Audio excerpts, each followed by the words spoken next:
Hello வணக்கம் friends. இது பாருங்கள், நாகலிங்க பூ. இது பாருங்கள் எவ்வளோ அழகாக இருக்குன்னு பாருங்கள். நல்லா பிங்க் கலரில் அப்படியே மெத்த மாதிரி பாருங்கள் எவ்வளோ அழகாக. ஒயிட்டு, பிங்க்கு, எல்லோ, ரெட்டு எல்லாமே கலந்த மாதிரி இருக்கு பாருங்கள். பூ எவ்வளோ அழகாக இருக்குது பாருங்கள். அதனோட மொக்கு பாருங்கள், இதெல்லாம் அதனோட மொக்கு. நிறைய பூத்திருக்கும்.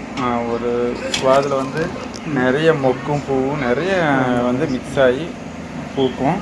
இது வந்து பொதுவாக வந்து கோயிலில் வந்து இந்த மரங்கள்லாம் அதிகமாக வளர்ப்பாங்க. இது கோயிலில் ஏன்னா இது வந்து சிவபெருமான் அவருக்கு வந்து விசேஷத்தன்மை வாய்ந்த பூஜைக்கு உகந்த பூ.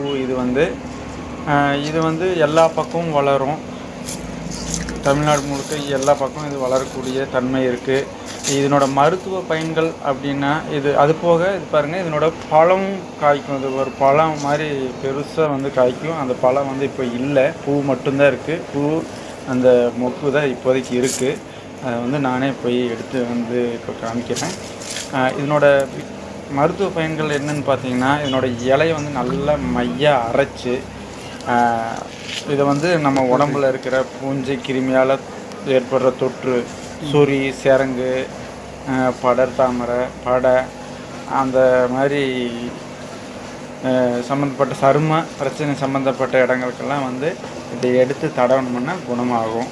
இந்த பூனோட அந்த லிங்க பகுதியை கட் பண்ணி அரைச்சி புண்ணு மேலே தடவணும்னா புண்ணெல்லாம் ஆறும்.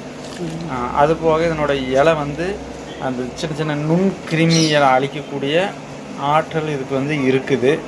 இதை மென்று சாப்பிட்டா பல் மற்றும் ஈறு இதனுடைய